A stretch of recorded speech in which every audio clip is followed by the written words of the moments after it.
When you wake up in the morning, your adenosine levels are not zeroed out to the place where you would be maximally awake. What do people typically do? Chances are they're going to grab some caffeine. Caffeine, which is consumed by more than 90% of the world's adult population, effectively works by blocking the adenosine receptor. So what can we do?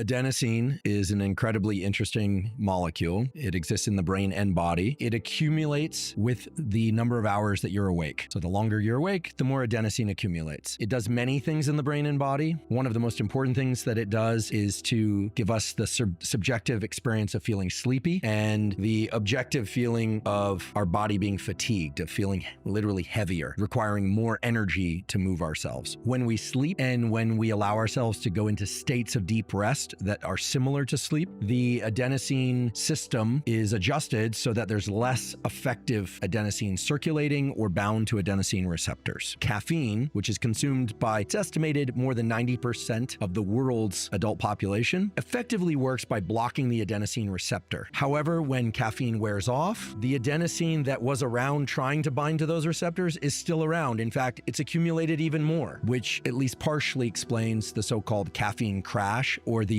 dip in energy, the fatigue that is, that we experience maybe 3 or 4 hours after consuming caffeine. For most people, don't sleep until they naturally wake up feeling refreshed. Most people are using an alarm clock. Most people are not going to sleep as early as they need to, or sleeping as late as they need to, or both. So as a consequence, when you wake up in the morning, your adenosine levels are not zeroed out to the place where you would be maximally awake. There is a lot of, or some, residual adenosine present. What do people typically do? Chances are they're going to grab some caffeine. But now think about what we just said, which is that what you're doing then is blocking the adenosine receptors effectively, and whatever residual adenosine was there, because you didn't sleep enough to clear it out, persists. Plus, you're now starting to accumulate more adenosine, such that by mid-morning, that adenosine has accumulated, the caffeine has worn off, and maybe by early afternoon, especially after a meal, many, not all people experience an afternoon crash in energy. So what can we do?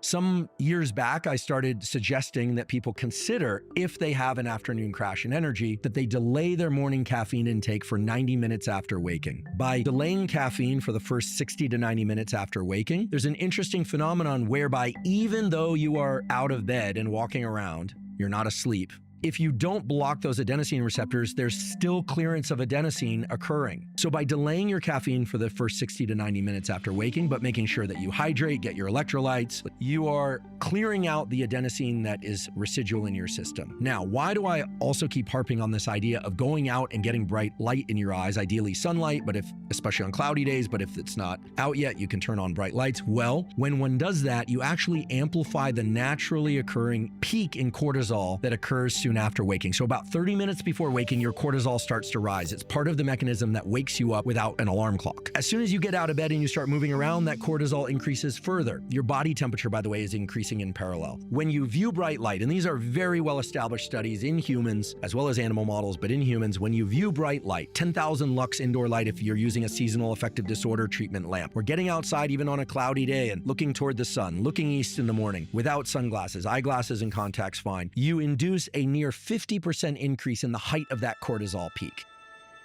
That might sound like a bad thing. That's not a bad thing. It prepares your day, prepares you for a day where your immune system is bolstered, your energy and alertness is bolstered, and your ability to learn and your mood are bolstered. And in addition to that, there are interactions between light and the adenosine system. Light impacts the functional availability of the adenosine receptor in very interesting ways. Light increases, bright light that is, viewed by the eyes, increases the height of that cortisol peak, and then the cortisol peak also helps to counteract the adenosine system. Now, in addition to that, when you get sleepy at night, part of that effect is due to the increase in melatonin, which is released from the pineal gland, a pea-sized gland midway, sort of deep in the vestiges of your brain. When you view bright light at night or during the day, and especially in the morning, it quashes those melatonin levels. So when you wake up in the morning and you haven't slept enough, or even if you have, your adenosine levels are still not to zero, your melatonin levels are still not to zero, and your cortisol is rising. So you've got a pro pro-wakefulness system, cortisol, that you can accelerate or amplify rather by viewing bright light. You've got a anti-wakefulness system in the form of melatonin and adenosine that are pushing back on your wakefulness. You're in this kind of like grogginess, and you can further suppress those systems without caffeine by viewing bright light. So viewing bright light both increases the pro-wakefulness systems in the brain and body and suppresses the anti-wakefulness systems in the brain and body, both